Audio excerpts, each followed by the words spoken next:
Qué gusto poder saludarle. Muchas gracias por encontrarse con nosotros un día más, ya a punto de terminar este esfuerzo de oración que hemos hecho juntos. Un detalle más que quisiera llamar su atención sobre esta maravillosa enseñanza de Jesús acerca de la oración. Este maravilloso momento donde los discípulos se percatan de que la vida de oración de Jesús es distinta, es maravillosa y es buena, y que ellos podrían aprender a tenerla.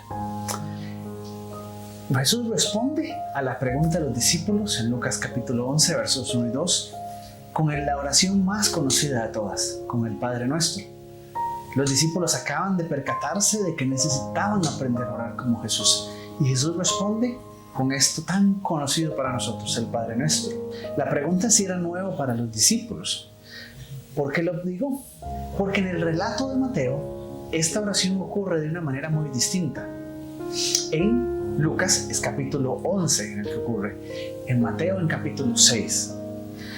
Y lo que está ocurriendo es que Jesús ha dado toda una enseñanza gigantesca que llamamos el Sermón del Monte.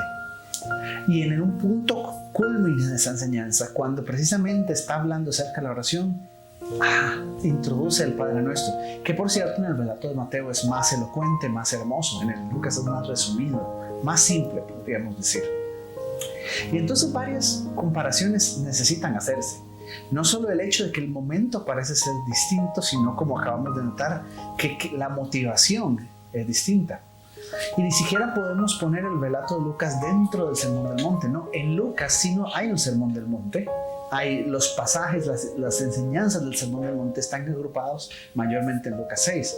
O sea, ya había ocurrido un tiempo entre un evento y el otro. ¿Qué necesitamos concluir de todo esto? ¿Qué nos está queriendo decir todo esto? Bueno, hay varias cosas que podríamos decir. Una, algunos han querido decirlo, que los discípulos se equivocaron y no recordaban muy bien el momento en que Jesús enseñó el Padre Nuestro. Yo me inclino más por otra. Me inclino a decir que Jesús les enseñó esta oración en más de una ocasión. Todo buen maestro sabe que el repaso es importante y necesario. Pero piénsalo entonces desde el punto de vista de los discípulos, que acaban de percibir, que acaban de darse cuenta que la vida de oración de Jesús es más allá, es sorprendente, es más de lo que ellos pueden comprender. Y entonces, motivados, inspirados, tratan de ser partícipes de esto.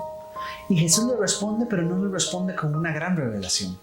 No le responde con algo maravilloso, con un secreto desconocido. Le responde de la misma manera que les venía respondiendo desde hacía mucho tiempo, con la misma lección que ya tiempo atrás les había dado.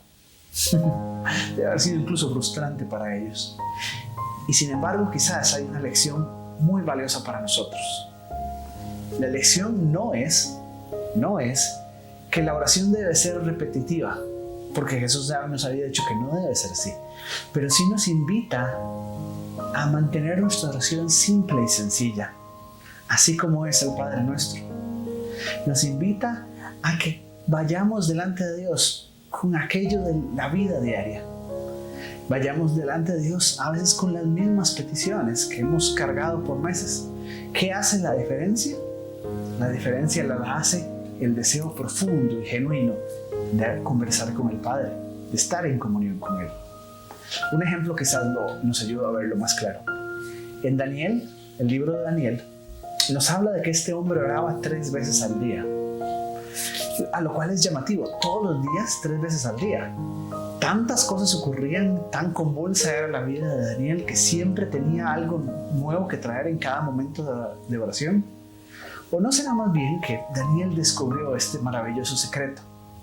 Que incluso en medio de una oración simple y sencilla, es posible lograr esa comunión, es posible lograr esa cercanía con Dios, que es finalmente de lo que trata la oración, que es finalmente lo que realmente vale de la oración.